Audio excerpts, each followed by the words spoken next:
Abduqodir Husanovning mana shu Toshkentdagi sarguzashtlari baribir ta'sir qildi.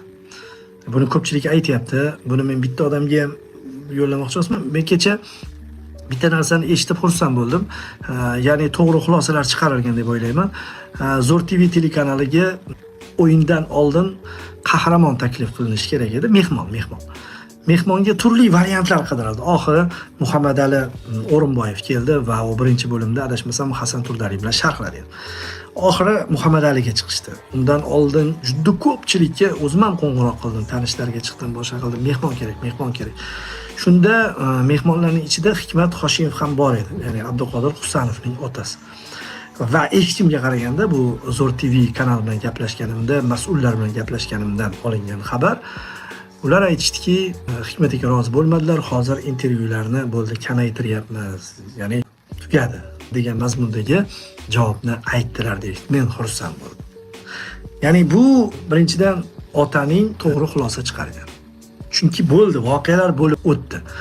Balkim boshqa narsa bo'ladi deb o'ylashgan bo'lish mumkin. Ya'ni o'sha payti Toshkentga kelishidagi Abduqodirning mashina bilan bo'lgan voqeasi boshqacharoq negativ effekt berib yuborgandan ular to'g'ri xulosa qilishdi va intervyular endi bu intervyularda jurnalistlarning chekiga tushdi ko'proq tanqidlar.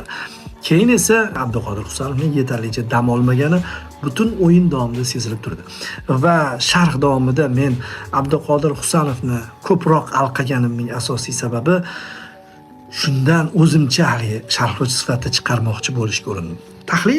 Tahlilda ana endi sovuq bosh bilan bemalol gaplashib o'tiraveramiz, lekin sharhda juda ko'p holatlarni hatto yashirishga ham to'g'ri keladi. Ana shu yashirish asnosida Abduqodir Husanovning ba'zi harakatlarini boshqa futbolchilarning qahramonligiga qaraganda ko'proq maqtadim, ko'proq alqadim. Chunki unga shu daqiqalarda nimagadir yordam kerak edi.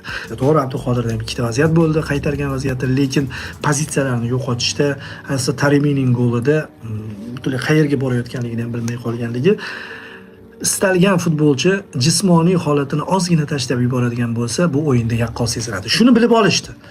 Shundan yetarlicha saboq olishyapti.